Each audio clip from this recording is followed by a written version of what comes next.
ॐ असतो मा सद्गमय तमसो मा ज्योतिर्गमय मृत्योर्मा अमृतं गमय। ॐ शान्ति शान्ति शान्ति।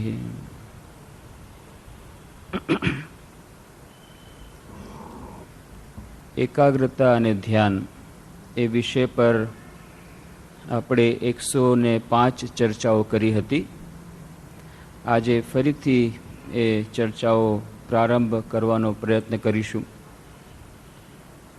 આ ચર્ચાઓમાં આપણે જોઈ લીધું કે આપણા દૈનિક જીવનમાં સુખ અને શાંતિ માટે તેમજ શાશ્વત સુખ અને શાશ્વત શાંતિ માટે એકાગ્રતા અને ધ્યાન કેટલા મહત્વપૂર્ણ છે અને એકાગ્રતા અને ધ્યાન એ બંને વચ્ચેનો સંબંધ શું છે, બંને વચ્ચેનું સૂક્ષ્મ અંતર શું છે અને બંને કેવી રીતે એકબીજાના પરિપૂરક છે, આ બધી ચર્ચા આપણે કરી હતી અને કહ્યું હતું કે આપણા શિક્ષણ ક્ષેત્રમાં આ એકાગ્રતા અને ધ્યાન એ અત્યંત આવશ્યક વિષય છે, પણ એ શીખવાડવામાં આવતો નથી અને એટલા જ માટે આપણે વિસ્તારથી અહીં એની ચર્ચા કરવી પડે છે. જેમ સ્વામી વિવેકાનંદે કહ્યું હતું કે જો મને ફરીથી કેળવણી લેવાની હોય, if I had to do my education over again, I will simply not collect the facts. તો first I would learn how to control my mind, how to concentrate my mind, and after that I will learn facts at my own desire. તો જો મને ફરીથી કેળવણી લેવામાં આવે, મને ફરીથી કેળવણી લેવાની વાત આવે અને જો એમાં મારી કંઈ વાત માનવાના હોય તો હું અત્યારની કેળવણીના ક્ષેત્રમાં જવું જ નહીં. સૌથી પહેલાં તો પોતાના મનને એકાગ્ર કરતા, પોતાના મનને નિયંત્રણ કરતા શીખવું અને પછી બહારની જે માહિતીઓનો સંચય એ તો મારે માટે અત્યંત સરળ બની જશે. આ વાત કોણ કરે છે? સ્વામી વિવેકાનંદ, જેમની પોતાના મનની એકાગ્રતા એટલી બધી હતી અને તેમ છતાં એમ કરે છે, તેમ છતાં એમ કહે છે. અને એટલા માટે આપણા શિક્ષણ ક્ષેત્રમાં પણ આ એકાગ્રતા ધ્યાનની ચર્ચા એ અત્યંત આવશ્યક છે, પણ એ નથી થઈ રહી. પણ ધીરે ધીરે વિશ્વમાં દરેક ક્ષેત્રમાં, દરેક જગ્યાએ આ મનની કેળવણી એની આવશ્યકતા પર જોર દેવામાં આવી રહ્યું છે. એની મહત્તા હવે બધા સ્વીકારી રહ્યા છે. સાયકોલોજી એક નવા ક્ષેત્રમાં પ્રવેશી રહ્યું છે. કેટલી બધી પ્રકારના સાયકોલોજી એ મનોવિજ્ઞાનના ક્ષેત્રો નવા ખુલી રહ્યા છે અને મનોવૈજ્ઞાનિકો, સાયકિયાટ્રિક, સાયકોએનાલિસ્ટ, સાયકોલોજિસ્ટ એ લોકો માટે મોટી ડિમાન્ડ ઊભી થઈ રહી છે. આપણે જોયું હતું કે કેવી રીતે આત્મહત્યાના જે કેસો વધી રહ્યા છે વિશ્વમાં, વિશેષ કરીને વિકસિત દેશોમાં માનસિક રોગોનું પ્રમાણ વધી રહ્યું છે, માનસિક રોગીઓનું પ્રમાણ વધી રહ્યું છે અને એવી જ રીતે આ મનોવૈજ્ઞાનિકોની ડિમાન્ડ પણ, માંગ પણ વધી રહી છે. અને આ બધા માટે પણ આ મનની કેળવણીની આવશ્યકતા આવીને ઊભી થઈ છે. એવી જ રીતે મેનેજમેન્ટના ક્ષેત્રમાં પણ હવે લોકો મેનેજમેન્ટ ઓફ માઇન્ડ એની મહત્તા સ્વીકારી રહ્યા છે. વિજ્ઞાનના ક્ષેત્રમાં પણ હવે જે આધુનિક વૈજ્ઞાનિકો, વિશ્વના સુપ્રસિદ્ધ વૈજ્ઞાનિકો એ સ્વીકાર કરી રહ્યા છે કે ધ્યાન સિવાય વિશ્વની વાતોને સમજવાનો બીજો કોઈ માર્ગ નથી. સ્ટેફન હોકિંગ્સ, ખૂબ વિશ્વ પ્રસિદ્ધ વૈજ્ઞાનિક, જેમણે આ બિગ બેંગ થિયોરી, અત્યંત પ્રસિદ્ધ બિગ બેંગ થિયોરી કે વિશ્વનું નિર્માણ કેવી રીતે થયું, બિગ બેંગ થિયોરીની વાત કરી. એ પોતે જ એમના જે નવા પ્રકાશિત પુસ્તકમાં લખે છે, ધ બિગિનિંગ ઓફ ટાઈમ, અને એમાં પોતે જ કહે છે કે આ એક વિડંબના છે કે અત્યારે જ્યારે હું પોતે જ આ બિગ બેંગ થિયોરીના વિરુદ્ધમાં જઈ રહ્યો છું, બાકી બધા એ બિગ બેંગ થિયોરીના નામે ચલાવી રહ્યા છે હજી સુધી. પોતે સ્વીકાર કરી રહ્યા છે કે બિગ બેંગ થિયોરી એ પરફેક્ટ નથી. વિશ્વની શરૂઆત કેવી રીતે થઈ એ કહેવું મુશ્કેલ છે. એના 1 સેકન્ડ પછીની વાત હું કહી શકું, પણ વિશ્વની શરૂઆત જે પોઈન્ટ ઉપર થઈ એની વાત વૈજ્ઞાનિકો કહી શકતા નથી. બીજું એક પુસ્તક પ્રકાશિત થયું પોલ ડેવિસે, ધ માઇન્ડ ઓફ ગોડ, અને એમાં તો એમણે સ્વીકાર જ કરી દીધો કે હવે ઈશ્વર પાસે જવા સિવાય કોઈ રસ્તો નથી, ધ્યાન સિવાય બીજો કોઈ રસ્તો નથી. ઘણી બધી જાતે એ પ્રૂફ આપ્યું. અને પછી મેથમેટિક્સ એક બહુ સુંદર ગજબની રમત છે. મેથમેટિક્સ દ્વારા એમણે ઘણા બધા ઇન્ફિનિટ બહાર પાડ્યા, કેન્ટર્સ ઇન્ફિનિટ. અનંત તો 1 થી 2 વધારે ન હોઈ શકે, પણ ઘણા બધા અનંત બહાર પાડ્યા, કેન્ટર્સ, એ વિશ્વને સમજાવવા માટે. પણ હવે આ બધા અનંતને સમજાવવા માટે, અનંતને સમજાવવા માટે એક સુપ્રીમ ઇન્ફિનિટ, એબ્સોલ્યુટ, એને કહેવામાં આવ્યું કેન્ટર્સ એબ્સોલ્યુટ, એની વાત કરી. પણ હવે કેન્ટર્સ એબ્સોલ્યુટને કેવી રીતે સમજાવવું? કારણ કે કેન્ટર્સ એબ્સોલ્યુટમાં જે સમજાવવાળો છે એ પણ આવી જાય છે. એનો અર્થ છે જે વાત કરી હતી સ્ટ્રોન્ડિંજરે, the consciousness is a singular of which the plural is unknown. અને જે વાત વૈજ્ઞાનિકો કરી હતી કે જે perceiver himself in the act of perception, એની વાત જે કરી હતી કે જે વિટનેસ, જે સમજવાવાળો છે એ પણ આ એબ્સોલ્યુટમાં આવી જાય છે, તો પછી એને કેવી રીતે સમજશે? અને એટલા જ માટે કહે છે કે we have come to a Godelian limit to understanding. અને આ બહારના ક્ષેત્ર દ્વારા વિજ્ઞાન, આ આધુનિક વિજ્ઞાન આ વિશ્વની રમતને સમજી નહીં શકે. અને કદાચ હવે એમ લાગે છે, કદાચ હજી આવી રીતે આવી રહ્યા છે, હવે એમ લાગે છે કે આ ધ્યાન અને મિસ્ટિસિઝમનો જે માર્ગ છે એ જ એકમાત્ર માર્ગ છે વિશ્વના સત્યને સમજવા માટે. આ પોલ ડેવિસ જેવા વૈજ્ઞાનિકોએ સ્વીકાર કરી રહ્યા છે. તો આધુનિક વૈજ્ઞાનિકો પણ વિશ્વને સમજવા માટે ધ્યાનની મહત્તાનો સ્વીકાર કરી રહ્યા છે. અને આવી રીતે દરેકે દરેક ક્ષેત્રમાં એ એબ્સોલ્યુટને સમજવા માટે, મનની શાંતિ માટે, દૈનિક જીવનમાં સુખ શાંતિ માટે, દૈનિક જીવનમાં કાર્યક્ષેત્રમાં વધુ સારી સફળતા મેળવવા માટે આ એકાગ્રતા અને ધ્યાન એની મહત્તા સમજી રહ્યા છે. અને એટલા જ માટે આપણે એની વિસ્તારની ચર્ચા કરી રહ્યા છીએ. અને એમાં પાશ્ચાત્ય મનોવિજ્ઞાન કરતાં પણ ભારતીય મનોવિજ્ઞાન પાસે ઘણું બધું દેવાનું છે. એની થોડી ચર્ચા આપણે પાછલી વખતે કરી હતી. જો સમય મળશે તો આપણે કરશું કે આ આધુનિક વિજ્ઞાનની જેટલા મોટા ભાગની ખોજો થઈ છે, શોધો થઈ છે, એ પણ ધ્યાનમાં થઈ છે, ધ્યાનના સમયમાં થઈ છે, એની વાત. અને આ આધુનિક મનોવિજ્ઞાન એ કેવી રીતે ભારતીય મનોવિજ્ઞાન તરફ હવે ઢળી રહ્યું છે, અને ભારતીય મનોવિજ્ઞાન પાશ્ચાત્ય મનોવિજ્ઞાનથી કેવી રીતે ડિફરન્ટ છે, કેવી રીતે એનું અંતર છે, અને કેવી રીતે ભારતીય મનોવિજ્ઞાન આ મનને કેવી રીતે જુએ છે. આ બધી વિસ્તારની વાતો તો આજે કહેવાનો સમય નથી, પણ ભવિષ્યમાં ક્યારેક લઈશું. પણ બધી રીતે જ હવે આ વાત સ્વીકાર કરી રહ્યા છે કે મનની કેળવણી, એકાગ્રતા અને ધ્યાનનું દૈનિક જીવન માટે ઘણું મહત્વ છે.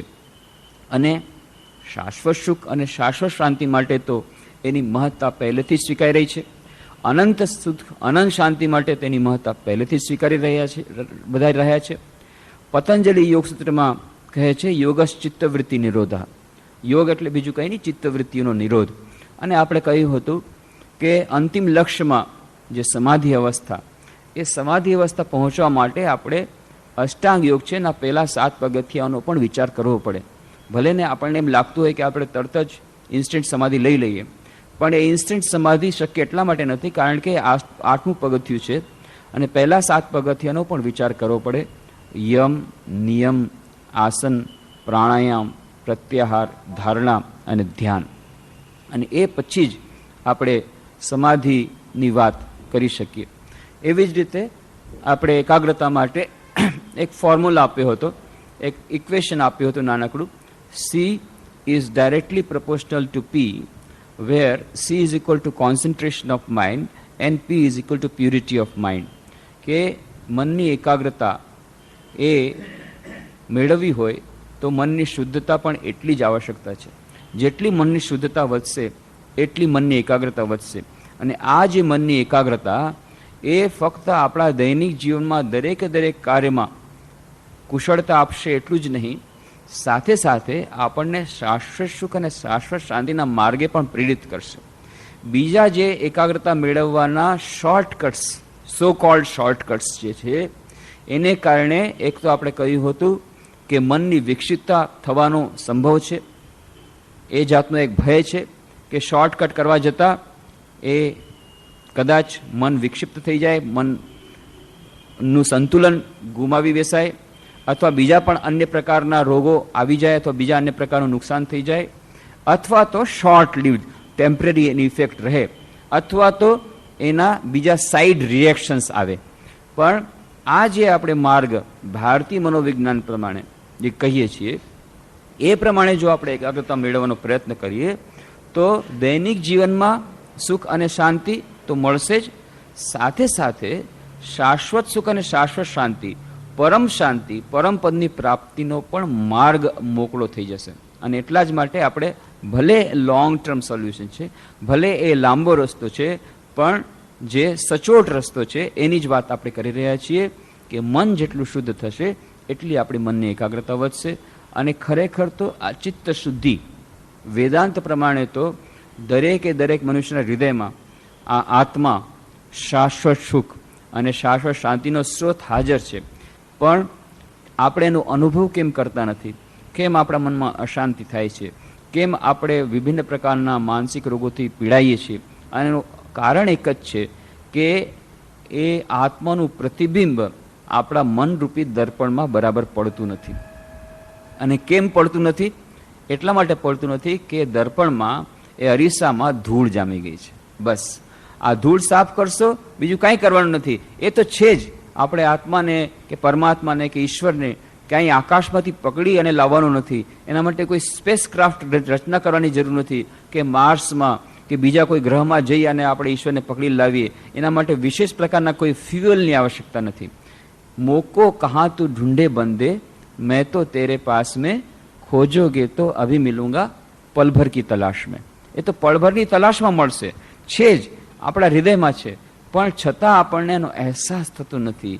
એનું કારણ એકમાત્ર એવું છે, એટલું છે કે પાસે છે, નજીક છે, પણ દેખાતું નથી. એનું કારણ છે આ મનરૂપી દર્પણમાં, અરીસામાં ધૂળ જામી ગઈ છે. અને ધૂળ સાફ કરવા માટે શું કરવું પડે? આ ચિત્ત શુદ્ધિની વાત એટલા જ માટે આવે છે. તો જ્ઞાનયોગ પણ એ જ વાત કરે છે, ભક્તિયોગ પણ એ જ વાત કરે છે, ગીતામાં પણ એ જ વાત કરે છે, છાંદોગ ઉપનિષદમાં પણ કહ્યું આહાર શુદ્ધૌ સત્વ શુદ્ધિ, સત્વ શુદ્ધૌ ધ્રુવા સ્મૃતિ. કે આ બુદ્ધિ શુદ્ધ કેવી રીતે થાય?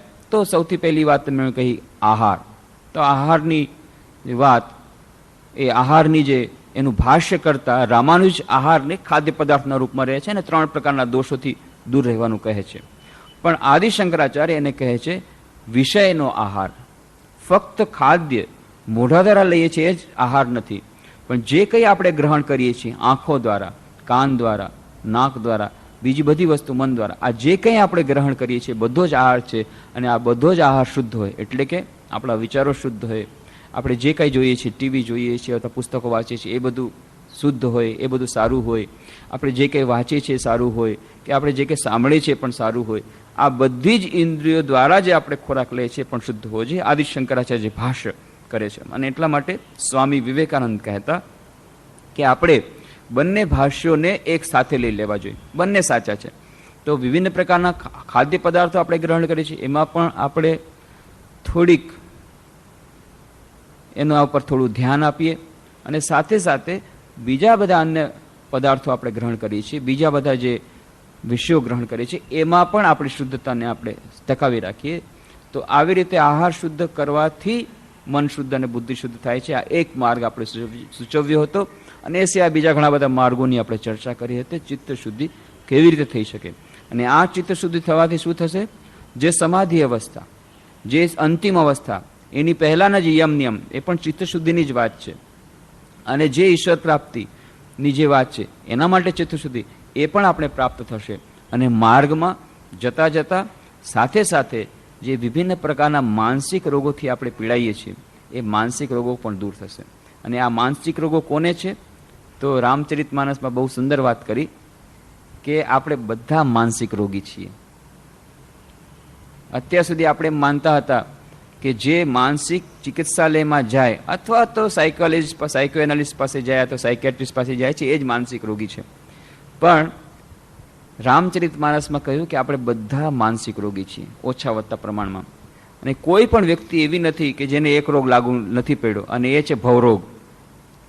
એ ભવરોગ તો લાગુ પડ્યો છે, અને સાથે સાથે બીજા પણ થોડા થોડા રોગ લાગુ પડ્યા છે. અને માનસ રોગ શું છે, બહુ સુંદર એની વર્ણના રામચરિત માનસમાં ગોસ્વામી તુલસીદાસજી કરે છે. અને કલ્મિનેશન તુલસી માનસનું કલ્મિનેશન અહીંયા જ થાય છે, અને એ જ અંતર છે બીજા બધા રામાયણમાં અને ગોસ્વામી તુલસીદાસજીને રામાયણમાં. રામાયણ ઘણા બધા પ્રકારના છે, વાલ્મીકી રામાયણ છે, બીજા બધા રામાયણ છે, પણ જે હજારો પ્રકારના રામાયણ છે, કેટલાય લેખકોના રામાયણ છે, વિભિન્ન દેશોમાં વિભિન્ન રામાયણ ચાલે છે, પણ વિશેષ કરીને તુલસીદાસજીનું રામાયણ, તુલસીકૃત રામાયણ એટલે કે રામચરિત માનસ અને વાલ્મીકી રામાયણ, આ બંનેને વધારે મહત્વ આપવામાં આવે છે. પણ તુલસીકૃત જે રામાયણ છે એ આધ્યાત્મ રામાયણ પર આધારિત છે, અને એમાં અધ્યાત્મ વિષયો પર વધારે જોર દેવામાં આવ્યું છે. અને જે કંઈ કહેવામાં આવ્યું છે એનો આધ્યાત્મ આપણા દૈનિક જીવનના આધ્યાત્મિક જીવન સાથે એનો સંયોગ કરી દેવામાં આવ્યો છે. એટલું જ નહીં, એનું નામ આપવામાં આવ્યું રામચરિત માનસ. એટલે રામનું ચરિત્રનું તો વર્ણન છે, પણ આપણા મનનું પણ વર્ણન છે. આપણા મનના રોગો કેવી રીતે દૂર થઈ શકે, આપણા મનસમાં, આપણા દર્પણમાં, અરીસામાં આ રામચરિત્ર કેવી રીતે આવે, એની બધી વાતો પણ છે. એટલા જ માટે એનું નામ આપ્યું ગોસ્વામી તુલસીદાસજી રામચરિત માનસ. અને અંતમાં એ ઉત્તરકાંડના અંતમાં એ પ્રસંગ આવે છે, કાગભૂષણજી ની પાસે આવે છે ગરુડ.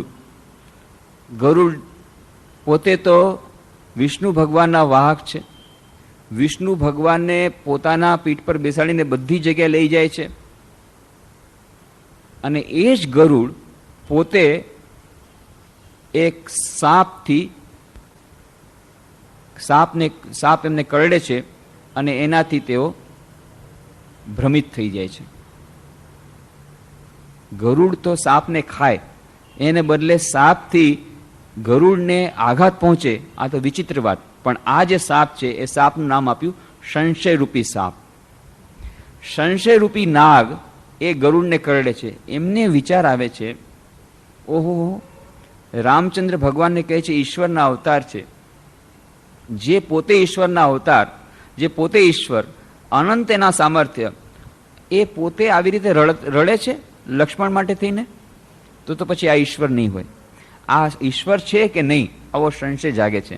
અને આ સંશયથી પીડાઈ અને ઘણી બધી જગ્યાએ જાય છે વૈદ્યને ગોતવા માટે કે એમના સંશયરૂપી નાગ જે કરડ્યો છે એનો રોગનું નિદાન થાય.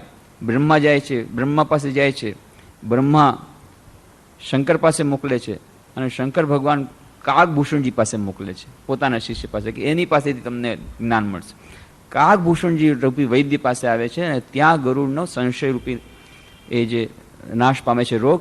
અને ત્યારે અંતમાં કાગભૂષણજીને ગરુડ 7 પ્રશ્નો પૂછે છે, અત્યંત મહત્વના 7 પ્રશ્નો. કેટલી જગ્યાએ અમે ત્યાં રાયપુર આશ્રમમાં રામકિંકર ઉપાધ્યાય આવતા પંડિતજી અહીંયા પણ આવ્યા હતા, તો કેટલા વર્ષો સુધી આ 7 પ્રશ્નો પર જ ચર્ચા ચાલી. એટલા ગૂઢ એનો અર્થ છે. એ 7 પ્રશ્નોનો સૌથી છેલ્લો પ્રશ્ન છે કે માનસ રોગો કેટલા પ્રકારના છે એનું વર્ણન કરો, અને આ માનસ રોગો એટલે માનસિક રોગો કેવી રીતે દૂર થઈ શકે એનું વર્ણન કરો. અને એના જવાબમાં બહુ સુંદર ગોસ્વામી તુલસીદાસજી બતાવે છે કે કેટલા પ્રકારના રોગો છે, કયા કયા રોગો છે, આ રોગો કોને થાય છે, કોને કોને નથી થતા, અને આ રોગોથી આપણે કેવી રીતે નિસ્તાર પામી શકીએ. બધી વાતો એમાં થોડાક સંક્ષેપમાં આવી ગઈ. કહે છે, મોહ સકલ વ્યાધિન કર મૂલા, તિનતે પુની ઉપજહી બહુ સુલા, કામ બાત કફ લોભ અપારા, ક્રોધ પિત્ત નિત છાતી જારા. સર્વ રોગોનું મૂળ, આ જે માનસિક રોગોનું વર્ણન કરતા કહે છે, સર્વ રોગોનું મૂળ છે અજ્ઞાન, મોહ. તેમાંથી વળી પાછા ઘણા શૂળ ઉપજે છે. કામ એ વાત છે. આયુર્વેદ શાસ્ત્ર પ્રમાણે 3 મુખ્ય રોગો હોય. એ 3 જે મુખ્ય, જે વાત, પિત્ત અને કફ, આ 3માંથી જ્યારે સંતુલન બગડે ત્યારે માણસ રોગી થાય. તો જેમ શરીરના રોગો, એ મુખ્ય જે રોગો ઉત્પન્ન થાય છે એના 3 કારણ હોય છે, કફ, પિત્ત અને વાયુ. એવી જ રીતે એની સાથે સાથે રાખીને કહે છે આ માનસિક રોગો એના મૂળ 3 છે. કામ એ વાત છે, લોભ અપાર કફ છે અને ક્રોધ પિત્ત છે, જે સદા છાતીને બાળ્યા કરે છે. પ્રીતિ કરહી જો તીનેઉ ભાઈ, ઉપજઈ સન્નેપાત દુઃખદાયી, વિષય મનોરથ દુર્ગમ નાના, તે સબ સુર નામ કો જાના. જો કદાચ એ 3 ભાઈઓ એટલે વાત પિત્ત અને કફ પ્રીતિ કરે, ભળી જાય તો દુઃખદાયક સન્નિપાત ઉપજે છે. એક એક તો મણો ઉપદાયક, ઘણું દુઃખદાયી, અને 3 જો ભેગા મળી જાય તો સન્નિપાત નામનો રોગ થાય છે. કઠિનતાથી પ્રાપ્ત થનારા જે વિશ્વના મનોરથો છે તે જ સર્વ શૂળો એટલે કે કષ્ટદાયક રોગો છે. તેઓના નામ કોણ કોણ છે, કોણ જાણે છે? અર્થાત એ અપાર છે જે શૂલના નામ. થોડાક એમાં કહે છે: મમતા દાદુ કંડુ ઈર્ષાઈ, હર્ષ વિષાદ ગરહ બહુતાઈ, પરસુખ દેખી જરની સોઈ છઈ, કુષ્ટ દુષ્ટતા મન કુટી લઈ. મમતા એ દાદરનો રોગ છે. ઈર્ષા એ ખુજલીનો રોગ છે. હર્ષ વિષાદ ગળાના રોગોની અધિકતા છે. પારકા સુખ જોઈને બળવું તે ક્ષય રોગ છે, ટીબી, બધાને થયો છે ટીબી. અને દુષ્ટતા તથા મનની કુટિલતા તે કોઢ છે. અહંકાર અતિ દુઃખદ ડમરુઆ, દંભ કપટ મદ માન નેહરુઆ, તૃષ્ણા ઉદર બુદ્ધિ અતિ ભારી, ત્રિવિધ ઈશના તરુણ તિજારી. અહંકાર અત્યંત દુઃખ દેનારો ડમરુ એટલે ગાંઠનો રોગ છે. ડમરુ રોગ એટલે ગાંઠનો રોગ. દંભ કપટ મદ તથા માન નસોનો રોગ છે. તૃષ્ણા ઘણો જ ભારે ઉદવૃદ્ધિ જલોદરનો રોગ છે. અને પુત્ર ધન તથા માન એ 3 પ્રકારની પ્રબળ ઈચ્છાઓ તે ભયંકર એકાંતરીયો તાવ છે. જુગવિધિ જ્વર મત્સર અવિવેકા, કહ લગી કહું કુરોગ અનેકા. અને મત્સર તથા અવિવેક 2 પ્રકારના તાવ છે. આ પ્રમાણે ઘણા ખરાબ રોગો છે, તેમને ક્યાં સુધી હું કહું? કાકભૂષણજી કહે છે: એક વ્યાધિ બસ નર મરહી, એ અસાધિ બહુ વ્યાધિ, પીડહી સંતત જીવ કહું, સો કિમી લહે સમાધિ. એક જ રોગને અધીન થઈ મનુષ્ય જો મરે છે તો પછી આ તો અનેક અસાધ્ય રોગો છે અને તેઓ જીવને નિરંતર પીડે છે. તેથી તે જીવ સમાધિ અથવા શાંતિ કેમ પામે? આપણે વિચાર કરીએ છીએ સમાધિ કેમ આપણને પ્રાપ્ત થતી નથી, કેમ ધ્યાનમાં મન લાગતું નથી? ક્યાંથી લાગે? કારણ કે એની પહેલા આ બધા રોગો તો હજી દૂર થયા નથી. શાંતિ પ્રાપ્ત કરવી છે, પરમ સુખ શાંતિ પ્રાપ્ત કરવી છે, નિર્વિકલ્પ સમાધિની વાત કરીએ છીએ, પણ ઇન્સ્ટન્ટ જોઈએ છે, ઇન્સ્ટન્ટ સમાધિ જોઈએ છે. પણ આ સમાધિ પ્રાપ્ત ન થઈ શકે. કેમ? જ્યાં સુધી આ બધા રોગો છે ત્યાં સુધી સમાધિ પ્રાપ્ત નહીં થઈ શકે. આ બધી વાત કરી દીધી. એક જ રોગને અધીન થઈ જો મનુષ્ય મરે છે તો પછી આ તો અનેક અસાધ્ય રોગો છે અને તેઓ જીવને નિરંતર પીડે છે. તેથી તે જીવ સમાધિ અથવા શાંતિ પ્રાપ્ત કરી શકતો નથી. અને એટલા જ માટે નેમ ધર્મ આચાર તપ, જ્ઞાન જગ્ય જપદાન, ભેષજ પુનિ કોટનહી નહીં, રોગ જાહી હરિજાન. નિયમ, ધર્મ, આચાર, તપ, જ્ઞાન, યજ્ઞ, જપ, દાન તથા બીજી કરોડો ઔષધિઓ છે, પરંતુ હે ગરુડજી, તેઓથી આ રોગ જતા નથી. કેટલી બધી ઔષધિઓ છે! આટલી બધી ઔષધિઓનું વર્ણન કર્યું. એટલી બધી ઔષધિઓ આપણે વ્યવહાર કરીએ છીએ પણ તોય રોગ જતો નથી. કેમ? એહી વિધિ સકલ જીવ જગ રોગી, શોક હર્ષ ભય પ્રીત વિયોગી, માનસ રોગ કછુકમય ગાય, હહીં સબકે લખી બિરલે નહીં પાએ. આ રીતે જગતમાં સઘળા જીવો રોગી છે, જેઓ હર્ષ, શોક, ભય, પ્રીતિ અને વિયોગથી દુઃખી છે. મેં આ થોડાક જ માનસ રોગ કયા છે, બધાનું વર્ણન નથી, થોડાક રોગ માનસ રોગ કયા છે. અને પછી બહુ સુંદર વાત આવે છે: અહીં સબકે લખી બિરલે ન પાએ.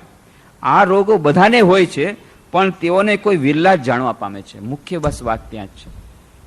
રોગ કોને કોને છે? બધાયને છે, પણ બધા એમ સમજે છે અમે નિરોગી છીએ. જ્યાં સુધી માણસને ખબર જ નથી પડી હું રોગી છું ત્યાં સુધી ડોક્ટર પાસે નહીં જાય. ડોક્ટર પાસે નહીં જાય ત્યાં સુધી ઇલાજ નહીં કરાવે. ઇલાજ નહીં કરાવે ત્યાં સુધી ઇલાજ થશે નહીં, એટલે રોગ એમને પડ્યા રહેશે. મોટા ભાગના આપણે લોકો આપણે એમ માનીએ છીએ મને કોઈ માનસ રોગ છે જ નહીં. આ જેટલા કહ્યા બધા રોગો મને નથી, પણ આ બધા રોગો બાકી બધામાં આપણે જરૂર જોઈએ છે, દિવસ અને રાત જોઈએ છે. એ વાત સાચી છે કે આપણને આટલા બધા કીધા તરત જ આપણને ખબર પડી છે વાત તો સાચી કરી રામચરિત માનસમાં તુલસીદાસજી. હા બરાબર, મારા ફૈબામાં આ ફલાણો રોગ તો છે જ. હા, સાસુમાં પણ આ રોગ મેં જોયો. બરાબર, વાત સાચી છે. અચ્છા, હા, હવે મને ખબર પડી આ મારો ફ્રેન્ડ કેમ મારી સાથે આમ વ્યવહાર કરે છે, એને આ રોગ છે. તરત જ આપણે બધા ઇક્વેશન ખબર પડે છે, બરાબર આ બધા રોગી છે. પણ આપણા પોતાનામાં જે રોગ છે એ આપણે સ્વીકાર કરવા તૈયાર નથી. અને જ્યાં સુધી આપણને ખબર નહીં પડે કે આપણા મનમાં પણ માનસિક રોગ છે, આવા કોઈ માનસ રોગ છે, ત્યાં સુધી આપણે વૈદ્ય પાસે નહીં જઈએ. અને જ્યાં સુધી વૈદ્ય પાસે, ડૉક્ટર પાસે નહીં જઈએ ત્યાં સુધી નિદાન નહીં થાય. નિદાન નહીં થાય ત્યાં સુધી આપણને મેડિસિન નહીં મળે અથવા તો આ રોગનું શોધન નહીં થાય. અને ત્યાં રોગ એમનેમ રહેશે. અને આપણે હંમેશા આ ઇન્સ્ટન્ટ સમાધિની વાત કરશું, એ ઇન્સ્ટન્ટ માટે જ રહેશે. ઇન્સ્ટન્ટ થોડીક વાર માટે જ આ સમાધિની વાત રહેશે અને પછી ઉડી જશે. તો જ્યાં સુધી આ માનસ રોગો છે ત્યાં સુધી એ થઈ નહીં શકે. અને આપણે એ વાત, મુખ્ય વાત છે, વિડંબના એ છે કે આપણે દરેક એમ જ માનીએ છીએ કે આપણને માનસ રોગો નથી. અને દરેક આપણે નિરોગી માનીએ છીએ. અને વિશેષ રૂપે શરીરના રોગો જ્યારે હોય છે ત્યારે આપણને પીડા થાય છે. એટલે આપણને તોય ઘણા લોકો કેટલાક જણના રોગો છુપાવવાનો પ્રયત્ન કરે છે જ્યાં સુધી બની શકે ત્યાં સુધી. પછી અસહ્ય થાય પછી ડૉક્ટર પાસે જાય છે. ડૉક્ટર પાસે જઈને પણ બીજી બધી વાત પૂરી નથી કરતા. એ પછી જ્યારે બ્લડ રિપોર્ટમાં બધામાં આવે ત્યારે તમે કેમ ન કીધું, ત્યારે કે ડૉક્ટર કે મને કહેતા સંકોચ થતો હતો. પણ તો પહેલાં કેવું હતું, આટલું બધું રિપોર્ટ ને આ બધી દવા ઊંધી તમારે કરાવી અને કેટલી બધી કાર્ડિઝન તમે ખાઈ ગયા, એને કારણે નુકસાન થઈ ગયું. તમારે ચોખ્ખું જ્યારે ડૉક્ટર પાસે જાઓ ત્યારે બધું કમસે કમ તમને શું થાય છે ત્યાં તો ફ્રેન્ક બનો. બાકી બધા સાથે તમે કપટ કરો, કાંઈ વાંધો નથી, આખી દુનિયા સાથે કપટ કરો, પણ ડૉક્ટર સાથે કપટ બુદ્ધિ ન કરો. એની પાસે કાંઈક છુપાવો અને કાંઈક તમે કહો તો ન ચાલે. અને એને કારણે સફરિંગ તમને જ કરવું પડશે, રોગ દૂર નહીં થાય. પણ આપણે એ જ કરીએ છીએ. શારીરિક રોગો થાય ત્યારે તો સવાલ જ નથી, ત્યારે મોટાભાગના લોકો જાય છે, પણ એમાં પણ ક્યારેક. અને માનસિક રોગોનો તો સવાલ જ નથી. પહેલી વાત તો આપણે સમજતા જ નથી કે આપણને માનસ રોગો છે. અને હોય તો પણ ડૉક્ટર પાસે જવાની ઈચ્છા થતી નથી. અને જો કદાચ ડૉક્ટર પાસે જાય તો પણ પૂરું ખોલીને નથી કહેતા, થોડુંક છુપાવીને, થોડુંક રાખીને કહીએ છીએ. અને એટલા જ માટે રોગ પકડવો મુશ્કેલ પડે. અને જ્યાં સુધી ડાયગ્નોસિસ ન થાય ત્યાં સુધી મેડિસિન કેવી રીતે ખબર પડે? અને મેડિસિન ખબર ન પડે તો રોગ દૂર ન થાય. પણ મુખ્ય વાત એ જ છે કે જ્યારે માનસ રોગની વાત આવે છે ત્યારે આપણે એ વાત જ ભૂલી જાય છે. મોટા ભાગના લોકો એમ માને છે કે અમે લોકો નિરોગી છીએ ને આપણને રોગ નથી. બહુ સુંદર પ્રસંગ આવે છે. એ પંડિતજી રામકિંકરજી મહારાજે વાત કરી હતી. જઈ રહ્યા હતા કાનપુરમાં, એમની કથા થઈ રહી હતી. અને કથામાં એમણે આ જ બધી વાત કરી કે રામચરિત માનસને ફક્ત એક મનોરંજન તરીકે તમે લ્યો તો બહુ સરસ વાત છે, મનોરંજન તો થાય જ, રામની કથા સાંભળવામાં બહુ આનંદ આવે. પણ રામચરિત માનસમાં બીજી વાત છે, અધ્યાત્મ રામાયણ ઉપર આધારિત છે. એનાથી આપણા દૈનિક જીવનમાં સુખ અને શાંતિ માટેની પણ વાત છે. અને આપણા માનસ રોગોને દૂર કરવાની વાત છે, અધ્યાત્મ જ્ઞાનની વાત છે. એ પણ આપણે જાણી લેવી તો પછી એનાથી આપણને ફાયદો પણ થશે. તો જ્યારે રામચરિત માનસની વાત આવે છે ત્યારે એમાં એની સાથે સાથે એને સમજવાનો પ્રયત્ન કરવો જોઈએ કે આ કથાનો મર્મ શું છે. અને એ કથાનો મર્મ એટલી સુંદર રીતે સમજાવે છે. એટલા જ માટે રામકિંકરજીને બધા બોલાવે છે. તો એ આપણા દૈનિક જીવન સાથે એને વણી લેવું પડે. દૈનિક જીવનમાં આપણો એને શું લાભ છે અને આપણા આધ્યાત્મિક જીવનમાં એને શું થઈ શકે. તેવી જ રીતે એમણે કહેતા હતા કે રાવણ અને કુંભકર્ણ જ્યાં સુધી છે ત્યાં સુધી રામ રાજ્ય નહીં થાય. તો રાવણ અને કુંભકર્ણ કોણ છે? તો એનો સૂત્ર આપણને મળે છે વિનય પત્રિકામાં. મોહ દશમોલી તદ ભ્રાત અહંકાર પાકા રીત કામ વિશ્રામ હારી. આ રાવણ દશમૌલી, 10 માથા વાળું રાવણ કોણ છે? મોહ. મોહ એ જ રાવણ છે. અને મોહ રાવણ આપણા દરેકના હૃદયમાં બેઠો છે. જ્યાં સુધી આપણા દરેકના હૃદયમાં રાવણ બેઠો છે મોહ રૂપી, ત્યાં સુધી રામ નહીં આવી શકે, હૃદયમાં ચિત્તમાં નહીં આવી શકે. અને એટલા જ, અને એવી જ રીતે તદભ્રાત અહંકાર, એનો ભાઈ છે એ છે કુંભકર્ણ, એ અહંકાર છે. અને પાકા અરિજિત કામ વિશ્રામ હારી, અને મેઘનાદ એ કામ છે. આ કામ, ક્રોધ, લોભ, મોહ, અહંકાર, આ બધા રાક્ષસો જ્યાં સુધી આપણા અંદરમાં છે, એ રાક્ષસોનો વધ જ્યાં સુધી નથી થયો ત્યાં સુધી રામરાજ્યની સ્થાપના નહીં થાય. અને એટલા જ માટે સાધકનો માટે જ આ જ કર્તવ્ય છે કે રામની કૃપા દ્વારા આ બધાનો વધ કરી અને પછી જ રામરાજ્યની સ્થાપના થાય અને પછી શાશ્વત સુખ અને શાશ્વત શાંતિ મળે. તો આવી જ બધી વાત કરતા હતા. એટલે ચિત્ત શુદ્ધિની જે વાત કરતા હતા. એટલા જ માટે ગોસ્વામી તુલસીદાસજી જ્યારે હનુમાન ચાલીસા લખ્યો, શરૂઆતમાં જ શ્લોક લખ્યો હનુમાન ચાલીસાના પ્રારંભમાં જ કે ગુરુ ચરણ સરોજ રજ નિજ મન મુકર સુધારી વરુણવ રઘુવર વિમલ યશ જો દાયક ફલચાર. સૌથી પહેલા તો હું ગુરુદેવને પ્રાર્થના કરું છું, હે ગુરુદેવ મને તમારા ચરણની ધૂળ આપો. શેના માટે? શ્રી ગુરુ ચરણ સરોજ રજ મન મન મુકુર સુહાય, કે મારા મનરૂપી જે દર્પણ છે એને સાફ કરવા માટે તમારા ચરણની ધૂળ આપો. લ્યો, દર્પણ પણ જો ધૂળ જામી ગઈ હોય તેને સાફ કરવા માટે બીજી ધૂળ જોઈએ, પણ આ ગુરુચરણ રજ છે, ગુરુનું ચરણમાં એવો એ જાદુ છે કે એના દ્વારા મનરૂપી દર્પણ સાફ થઈ જાય છે. તો કહે છે ગુરુચરણ સરોજ રજ મન મન મુકુર સુધારી વર્ણવ રઘુવર વિમલ યશ જો દાયક ફલચાર. એ પછી એના પછી હું રામની કથા કહીશ, જેથી હું રામની કથા કહું જે 4 પ્રકારના ફળ ધર્મ અર્થ કામ અને મોક્ષ આપી શકે. તો સૌથી પહેલા જ ગોસ્વામી તુલસીદાસજી પણ પોતાના મનના દર્પણને સાફ કરવાની જ વાત કરે છે, અને મનને દર્પણને સાફ કરવું એ જ સાધના છે, એ જ એકાગ્રતા અને ધ્યાન પ્રાપ્ત કરવાનો માર્ગ છે. તો આ જે ધૂળ સાફ કરી એના માટે આ રાક્ષસનો જે વધ, કામ ક્રોધ લોભ મોદ અહંકાર, એની વાત કરતા કરતા પંડિતજી ત્યારે કહ્યું કે આ અહંકાર એ છે કુંભકર્ણ. એનું નામ જ કુંભકર્ણ, એટલે કે એના કાન કેવા છે? કુંભ જેવા, ઘડા જેવા મોટા કાન, કુંભ જેવા મોટા કાન. તો કુંભકર્ણનું જે વર્ણન આવે છે એમાં તો વર્ણન આવે છે પહાડ જેવો લાંબો હતો, ખૂબ પહોળો હતો, ખૂબ મોટો હતો, મોટા મોટા પહાડને નાના નાના પથ્થરની જેમ ઉપાડી લેતો હતો, અને એક પથ્થર ફેંકે તો હજારો વાનર એકસાથે મરી જાય. અને મોટા મોટા પહાડ એના માટે નાના નાના પથ્થર હતા, એટલી મોટી વિશાળ એની કાયા હતી.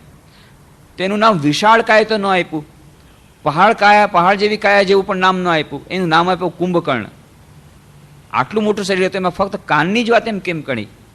એટલા માટે કે કુંભકર્ણ એ અહંકારનું પ્રતીક છે. અને આપણા મનના જેટલા દોષો છે એ બધા દોષોને જે મેળવવાના, એ દોષો જે આપણામાં જે પ્રગટ થાય છે એના માટેના વિભિન્ન પ્રકારના યંત્રો છે, વિભિન્ન પ્રકારના સાધનો છે. તો કેટલાક જેમ વિભિન્ન પ્રકારના દોષો વિભિન્ન પ્રકારે આપણા મનમાં પ્રવેશે છે, અહંકારનો દોષ જે પ્રવેશે છે એ કાન દ્વારા પ્રવેશે છે. કેવી રીતે? કે જ્યારે પણ અહંકાર ક્યારે આવે? કે જ્યારે કોઈ મારી પ્રશંસા કરે તરત જ અહંકાર આવે છે. તો અહંકારના માટે સૌથી વધારે સબળ સાધન છે કાન. કાન દ્વારા જ્યારે પ્રશંસા સાંભળીએ છીએ ત્યારે આપણે મનમાં અહંકાર આવે છે. એટલે આ કુંભકર્ણ જેના મોટા કાન છે, એટલે કે જેના કાન હંમેશા પ્રશંસા સાંભળવા માટે આતુર છે, એનામાં અહંકાર આવે છે. એમાં આ કુંભકર્ણ રૂપી રાક્ષસ પ્રગટ થાય છે. એટલે કુંભકર્ણનો વિશેષતા એ છે કે એના કાન લાંબા હોય. અને એટલા જ માટે સૌથી પહેલા રામચંદ્રજીએ જ્યારે કુંભકર્ણનો વધ કર્યો ત્યારે સૌથી પહેલા એના કાન અને નાક કાપી લીધા. જ્યારે અહંકારની વાત આવે અથવા માન સન્માનની વાત આવે ત્યારે નાક એ માનનું, આ જે લોકો અહંકારી હોય છે એને બે વસ્તુની બહુ વધારે ચિંતા હોય. એક, મારું નાક બરાબર છે કે નહીં, મારું નાક બરાબર, નાક તો નથી કપાઈ ગયું ને. ગમે ત્યારે હંમેશા સમાજમાં વાત કરે કે ના મારું નાક બરાબર રહ્યું છે, ભલે દીકરી મારી આત્મહત્યા કરશે તો પણ મારું નાક કપાઈ જાય એવું કાંઈ ન કરતી. તું મરી જાય તો મને હાજર છે. મારો દીકરો સાધુ થવા જાય છે, મારું નાક કપાઈ જાય સમાજમાં, તું ભલે આત્મહત્યા કરે, તું મરી જાય ગંગામાં, એ મને મંજૂર છે, પણ તું સાધુ થઈ ગયો છે એનાથી મારું નાક કપાય સમાજમાં, એ હું સાંભળવા નથી માગતો. આ હું ડાયલોગ જે કહું છું આ સત્ય હકીકત કહું છું. કેટલાય મા બાપ અમારી સામે આવીને કહે છે, જ્યારે બ્રહ્મચર્ય જોઈન કરવા આવે ત્યારે એને કહે છે એના મા બાપ કે ભાઈ તું સાધુ નહીં થતો, તું બાકી તારે જે કરવું એ કર, અને તું ગંગામાં ડૂબીને મરી જાય એ અમને મંજૂર છે, પણ સાધુ થઈ છે મંજૂર નથી. કારણ કે જો ગંગામાં ડૂબી મરીશ તો મને કોઈ સમાજવાળા કેવું નથી, પણ સાધુ થઈ જાય કે બાવો બની ગયો, મારું નાક કપાઈ જાય, મારું નાક રહેવું છે. તું મરી જાય એના માટે વાંધો નહીં, પણ મારું નાક રહેવું છે. એટલા માટે નાકનો કપો છે. નાકની બહુ ચિંતા હોય એને. અને કાન, એ કાન દ્વારા હંમેશા એને એ પોતાની પ્રશંસા સાંભળવાની ઈચ્છા હોય અને એના દ્વારા જ એનો અહંકાર પુષ્ટ થતો હોય. અને એટલા જ માટે નાક અને કાન પહેલાં કાપે છે તીર દ્વારા, અને પછી એના પછી તરત જ મારી નથી રાખતા, પછી એનું મોઢું તીરોથી ભરી દે છે. એમ વર્ણન આવે છે રામચરિતમાં કે રામચંદ્રજીએ કુંભકર્ણનું મોઢું તીરો દ્વારા ભરી દીધું. કેમ?